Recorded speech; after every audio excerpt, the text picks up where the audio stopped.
Сәлем достар, менің каналыма қош келдіңіздер. Мынадай браслеттерді қалай тоқығанымды білгілеріңіз келсе, менімен бірге болыңыздар. Менің видеоларыма лайк басып, каналыма тіркеліп, келесі видеоларымды жіберіп алмас үшін қоңырауды басып қойсаңыздар. Бұл браслеттерді тоқу әдісі жгут деп аталады. Ол үшін бізге бисер қажет болады және қолмен үзе алмайтындай берік осындай полиэстер жібі қажет болады. Және ұшы өте жіңішке 0,75 деген немесе менікіндей 1,0 деген крючок қажет болады. Бірінші жібімізге бисерді 1,5 метрдей етіп өткізіп аламыз. Сосын мен жуандығы 8 бисерден тұратын жгутты тоқып көрсететін боламын сіздерге. Бисерсіз жіптің өзінен 8 воздушный петля өткізіп аламыз. 1, 2, 3, 4, 5, 6, 7, 8. Кейін бірінші петлямызбен соңғы петлямызды екеуін түйістіреміз, біріктіріп. Сонда бізде мынандай домалақ пайда болады. Бірінші екі қатарда бисерларыңызды санап отырсаңыздар, шатаспайсыздар.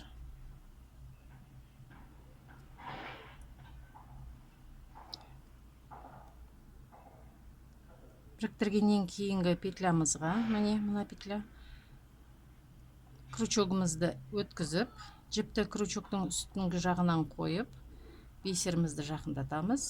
Бисерді крючоктың оң жағына өткіземіз. Іліп аламыз.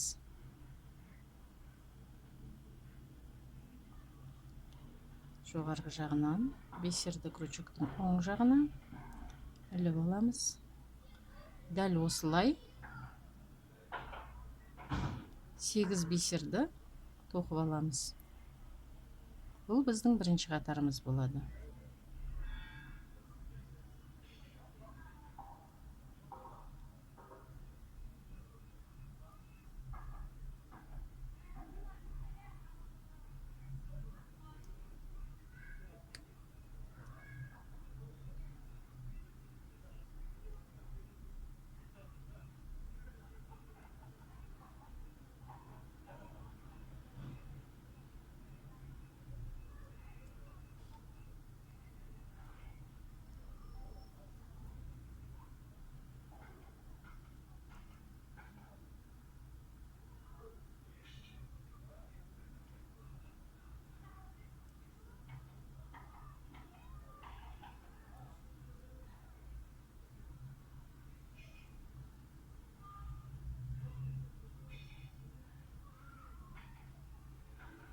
Міне 8 бисеріміздің бәрін тоқып алдық.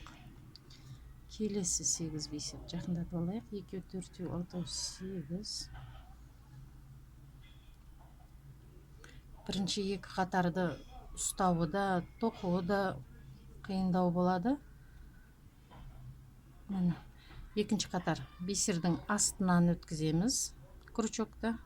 Бисерімізді оң жаққа қарай жатқызып, жібімізді бисер үстіңгі жағынан өткіземіз. Мына крючоктың бисердің үстінен қойып, жаңа бисерімізді жақындатып, оны да крючоктың оң жағына ауыстырамыз.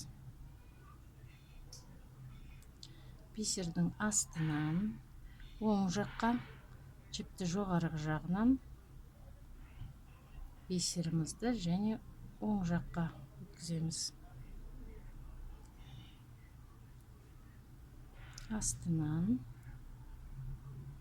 оң жаққа, жоғарғы жағынан жаңа бисерімізді, оны да крючоктың оң жағына.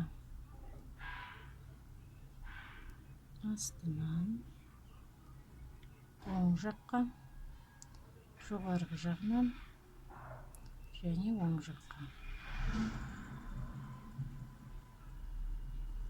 Астынан оң жаққа, жоғарғы жағынан және оң жаққа.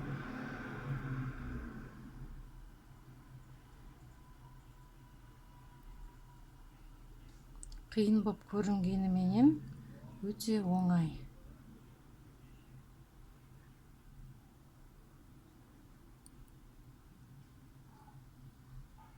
Соңғы бисеріміз.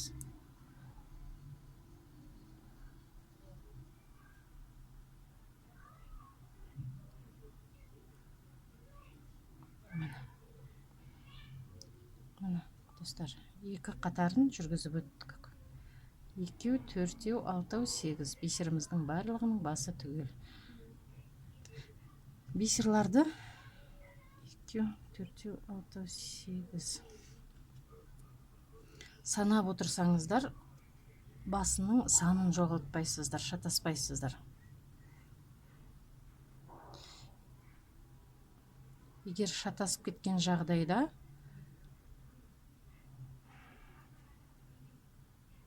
дереу сол кезде тоқтатып тоқуды, тарқатып, сөгіп, қайтадан 8 басын тапқанға дейін тарқатып, басын түгелдеп, қайта тоқисыздар. Әйтпесе жуандығы жіңішке еріп кетеді, қалыңдығы. Алғашқы бір 3 қатар осындай ұстауы өте ыңғайсыз болып,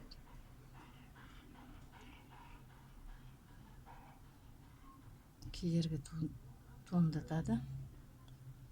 Бірақ осы 4-ші, 5-ші қатарларда уже ұстауы да оңай болады, тоқуы да оңай болады. Бисерларыңыздың бастары да жақсы көрініп тұрады.